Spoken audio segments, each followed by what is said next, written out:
നാട്ടുകൂട്ടത്തിന്റെ ഒത്തൊരുമയിൽ പുനർജനിച്ച മഞ്ചാടിപ്പാടത്ത് നടന്ന കൊയ്ത്തുത്സവം ശ്രദ്ധേയമായി.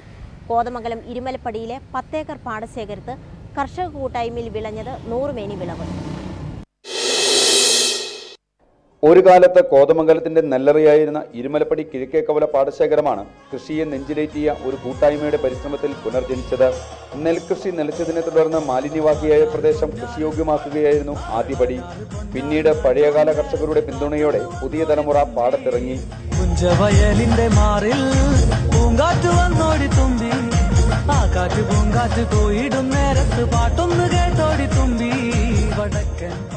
ഏക്കറോളം വരുന്ന പാടശേഖരത്തിൽ ജ്യോതി എന്ന വിത്താണ് കൃഷിക്കായി ഉപയോഗിച്ചത്.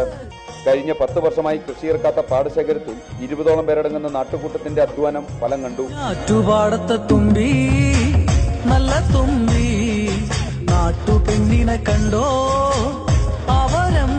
മാലിന്യത്തിന്റെ ഗന്ധം പേര് നടന്നിരുന്ന പ്രദേശവാസികൾക്ക് മനം കുളിർപ്പിക്കുന്ന കാഴ്ചയൊരുക്കുകയാണ് നിറകതിരുമായി വിളഞ്ഞു നിൽക്കുന്ന ഈ മഞ്ചാടിപ്പാടം.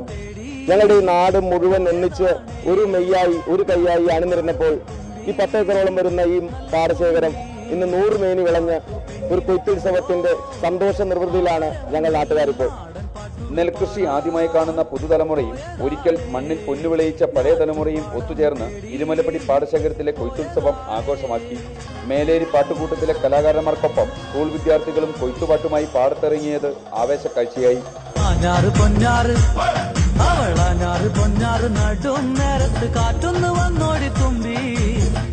ആന്റണി ജോൺ MLA നേതൃത്വത്തിൽ കുര്യാക്കോസ് മാർ യൂസേബിയസ് മെത്രാപ്പോലീത്ത, ശബരിമല മുൻ മേൽശാന്തി PN നാരായണൻ നമ്പൂതിരി, അബ്ദുൾ റഷീദ് ബദരി, ബ്ലോക്ക് ഗ്രാമപഞ്ചായത്ത് പ്രസിഡന്റുമാരായ റഷീദ സലീം, രഞ്ജിനി രവി തുടങ്ങി രാഷ്ട്രീയ, സാമൂഹിക, സാംസ്കാരിക മേഖലയിലെ പ്രമുഖർ വിളവെടുപ്പുത്സവത്തിൽ പങ്കാളികളായി. മനസ്സുറപ്പിച്ച് മണ്ണിലിറങ്ങിയാൽ മൺമറഞ്ഞ കാർഷിക വൃത്തികൾ തിരികെ കൊണ്ടുവരാനാകുമെന്ന് തെളിയിച്ചിരിക്കുകയാണ് ഇരുമലപ്പടിയിലെ ജനത. ഇരുമലപ്പടി പാടശേഖരത്തു നിന്നും ക്യാമറമാൻ നിസാറിന്റെ ദൃശ്യങ്ങൾക്കൊപ്പം സിജോ വർഗീസ്, ജീവൻ ന്യൂസ്.